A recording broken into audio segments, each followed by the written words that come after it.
everybody. This is Audrey Mack with Gotel Ministries, and I'm so pleased to be here with you at the Presence Conference 2021.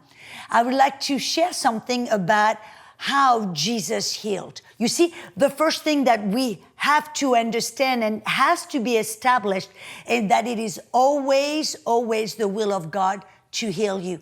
Even in the Old Testament, under a lesser covenant, King David had this revelation. He says, bless the Lord, O my soul, and forget not all of his benefits, who forgives all your iniquities and heals all your diseases. We see here that David understood that God is a good God and it is not his will for anyone to remain sick. That's why the Apostle John, the apostle whom Jesus loved, right? He said, I wish above all things, my beloved, that you may prosper and be in good health, just as your soul prospers.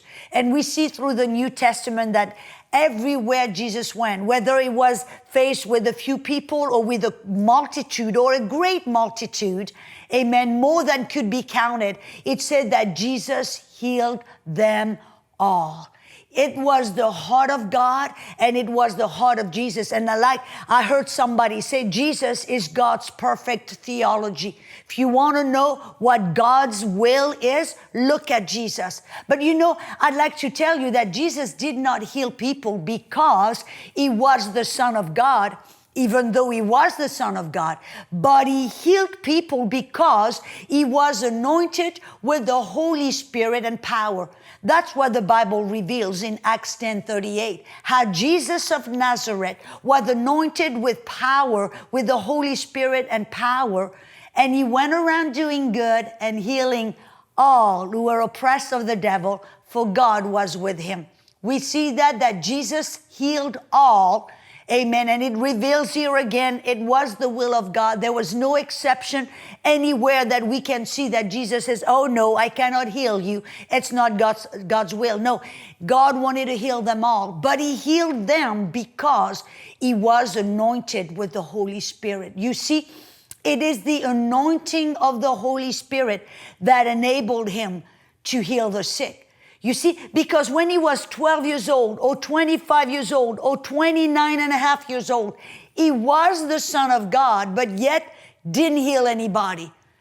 But it was when he got into the Jordan River that he got filled and baptized in the power of the Holy Spirit that he left and went around doing good and healing all. You see, that's why the Bible tells us in Isaiah chapter 10, verse 27, it says, it's the anointing that breaks the yoke and removes the bondage. You see, my friend, sickness is a yoke and it is a bondage. It tells you what you can do and what you cannot do.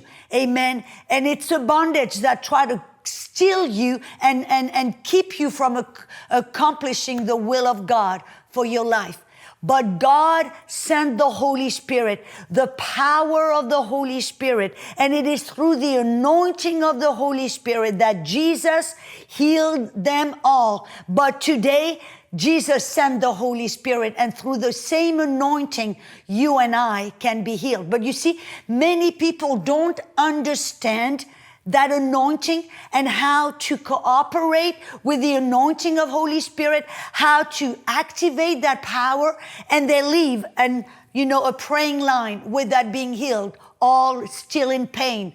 Amen. And so I want to encourage you today that as you see this and participate in this conference, that you would know how, when prayer is going forth, when the anointing is being released, how to activate it, how to cooperate it, and how to receive that healing that you so desire. Amen. And the same thing can be said if you minister healing to others. You see, there was a man of God, his name was John G. Lake.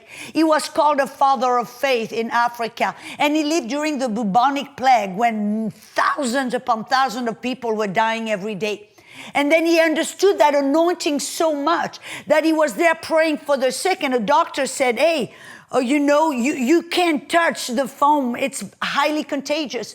And John G. Lake understood it and said, I'm going to show you. He said, the law of the Spirit and life dwells in me, and I'm not afraid of that contagious disease. And he took some of the foam, putting on his hand. And upon contact with his hand under the microscope, they saw that every germ was dying instantly. He understood that anointing. And you know what he said? He said that anointing is in the spirit what electricity is in the natural. They are, under the same laws and the same rules. So if you and I can understand electricity, then we'll understand how to cooperate with that anointing, how to activate it, and how to tap into it. You see, there was a man of God, Benjamin Franklin, who one time was playing with a kite, and so all of a sudden, thunder hit the kite, and he saw a power that was right there in the atmosphere, and he realized that there was a mighty power there available. But you see, for thousands of years, they were not aware of it, yet that power was there available. But it was not until Thomas Edison did thousands of experiments to understand how to tap into that power, you see, that they were able to enjoy and invent the light bulb. And you see, the same can be said of that anointing. That anointing is always, always available. It's available through the Word of God. Hebrews 1:3 said that God created the world with the word of His power. You see, His word is power. So when you tap into the Word, you can access the same anointing. Amen. There is power in the Word. The Word is power. Or if you have been filled with the Holy Spirit, or if a minister filled with the Holy Spirit, anointed with the Holy Spirit prays for you, you can activate and tap into that same anointing as well. It's there. It's available through you, through the Word, through another minister filled with the Spirit. But you see, because that anointing is available, doesn't mean that you will automatically be healed. Remember, electricity was there, but people were not aware of it. They didn't see it. They couldn't feel anything. But yet, electricity has always been present 6,000 years ago. And you see, the anointing is also available, but you will not automatically be aware of it. What you feel and what you see has nothing to do with the presence of that anointing. You remember in Luke chapter 4, Jesus was in the synagogue and he said, "The anointing of the Lord is upon me. He has anointed me to preach the gospel to the poor, to open blind eyes, to set at liberty the captives." And he was saying, "I am the anointed one. The anointing is upon me and in me, and I'm right here." And that anointing was available right here to do all kinds of miracles. But you see, they looked at it and apparently they couldn't see anything, or they didn't feel anything. And you know what happened? Why do we know that? That the anointing of Jesus, the anointed one, and his anointing was right there present, yet nobody saw anything, or nobody felt a goosebump. Nobody fell under the power, or there was no exterior or physical evidence. They just had to take his word for it. And you see, they did not believe it. They didn't see or feel anything. And how do we know that? Because a few verses later, they try to take him and throw him off the cliff and kill him. Do you think they would have tried to kill him if they had seen the power of that anointing? If they had felt that anointing and its power? If they had seen something amazing in the physical? No. That anointing was there. It was available. It was present. Yet nobody saw or felt anything. They just had to believe him. Yet they did not believe him. And you see, that anointing, because you don't feel anything or see anything, doesn't mean that anointing is not there or it's not present or available. It just means you don't feel anything. The Bible calls us to walk by faith and not by sight or by our feelings. Amen. And so the question that I would like to ask you is, how do you tap? How do you activate that anointing? Because you see, we see that that anointing was available everywhere Jesus went. But you remember, he went in through the crowd, and at one moment in Mark 5, it said that there was a little woman who had an issue of blood for 12 years. And she heard of Jesus, and she told herself, if I may only touch him, I will be healed. And that little widow, that little woman pressed through the crowd. She finally touched him. And something happened. Jesus stopped and said, who touched me? For he felt a force, a power. He felt the anointing go out of him. And you see, he looked, but here let me ask you this. You see that anointing was available to heal everybody. But because that anointing is available didn't mean that everybody got healed. No. What is it that caused that woman to draw that anointing out of Jesus? What was in that little woman that activated that power that was right here in the crowd in Jesus?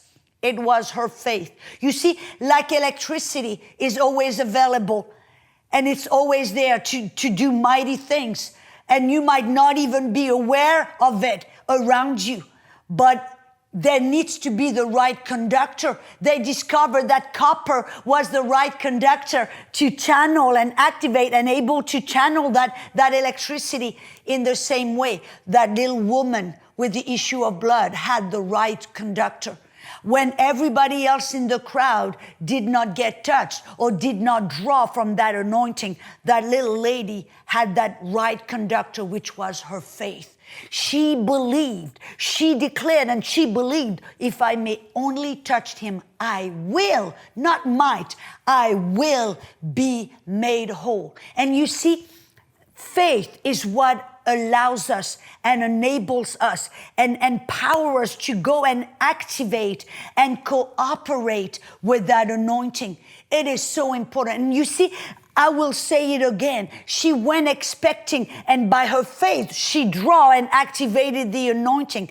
But you see, at first, when she went through the crowd, she didn't feel anything. She didn't see anything. She just believed. She heard of Jesus, and she just believed. Her faith, her tenacious faith, her I'm not gonna give up kind of faith is what connected and activated and cooperated with that anointing and drew it. And that's how she got healed, because Jesus stopped, turned to her and says, woman, your faith has made you whole, has healed you. It was her faith that activated and drew that anointing. And you see, our feelings have nothing to do with that anointing. It has to be faith that draws that anointing. And remember what I said, you must learn to walk by faith and not by what you saw. You see, what you see and what you feel might seem and look opposite to what your faith says. You know, on many times, what you feel and what you see will fight against your faith. You know, and because you don't feel anything or see anything, doesn't mean that the anointing is not there or the anointing is not working. It just means you don't feel it. And I remember, you know, the time where I saw the greatest miracles, the time where I saw the greatest healings, when the time I did not feel a thing. We all like it when we feel the anointing. I love it when I feel the heat of God, the fire of God flowing through me. But you see, when I don't feel a thing, it doesn't mean the anointing is not there. It doesn't mean God doesn't want to heal. It just means that I have to walk by faith. I remember one time I was in Ethiopia, and there was a woman, I had just prayed for many people to receive the baptism in the Holy Spirit. And right there, as I'm getting ready to walk at the church, that woman stops me. She was completely deaf. And so I was so tired. My feet were hurting. I was hungry. all I wanted to do, I didn't feel spiritual. I didn't feel anointed. But that when that woman stopped me and asked me to pray, and I understood she was totally deaf. By faith, I lay hands on her and I commanded her ears to be open. I did not feel any anointing, but she was totally healed. Her ears popped open, and for the first time she could hear. Hallelujah. You see, your feeling have nothing to do with that anointing. And in the same, when you receive, when that prayer is offered, or when someone lay hands on you, or when the minister speak out the word, or whether it's a word of knowledge or simply preaching the word, you have an opportunity to walk by faith and said, the word is spoken, the anointing is released. I'm going to receive. As soon as I pray, as soon as I speak, I will receive my healing and I will be healed. Like that lady with the issue of blood. Hallelujah. It is so important. Amen. To walk by faith. And the moment you receive that anointing, though you might not feel anything, you must keep it active and cooperate with it. You see, sometimes, like I say, you will not automatically feel something. When Jesus, cursed the fig tree, in Mark 11, he says he spoke to the tree and the disciples heard him and they went to Jerusalem, and apparently nothing happened. They went to Jerusalem. But the next day, as they walked by again by the fig tree, Peter noticed that tree was completely withered from the root. You know what happened? The moment Jesus spoke, the power, the anointing went into the tree, into the very root of the tree, and started to dry it out from the tree. And it was only a day later that what was taking place on the inside that nobody could see became manifest on the outside. You see, when by faith you receive that anointing and activate it and receive it in you, you keep it active by saying, I receive the anointing. It's working mightily in me right now, and it's working a healing in me. And you declare that, and you believe that, and you let and cooperate with that anointing. You know what Ephesians 3:20 said, that God can do exceedingly above and beyond what you think and imagine, according to the power working in you. Or in proportion to the power working in you. You see that anointing, you can have it work in you, and it can do exceedingly above anything you can ask or think if you keep that anointing active by what you believe and by what you say. So I want to encourage you right now to keep and to receive that anointing. Oh, and Father, I just pray right now for you. For whatever sickness you have, whatever has been attacking your body, no matter how long it's been, or whether it's new, or whether you've been under this condition for years and years, like that little woman, you see, all she heard and she touched. I pray right now in the name of Jesus that as you hear the word being preached, as you hear the truth being announced, that you would say to yourself, I believe, and right now, under the sound of her words, I receive that anointing. So I say, every sickness right now, be healed. I command every disease, all pain, to leave your body right now. I command sickness to go from your body, from the top of your head to the soles of your feet. Oh, Father, I thank you for your anointing, that it's breaking the yokes of sickness. It's removing the burden of disease in every one person under the sound of my voice. I even pray for chronic depression, chemical imbalance to be broken and removed in your brain, in your life. I call every pain, arthritis, nerve pain, fibromyalgia. Oh, I call arthritis. I call Lyme disease. I call Crohn's disease to cease and desist under the sound. I command those sickness under the sound of my voice to loose your body right now in Jesus' name. Just receive that anointing.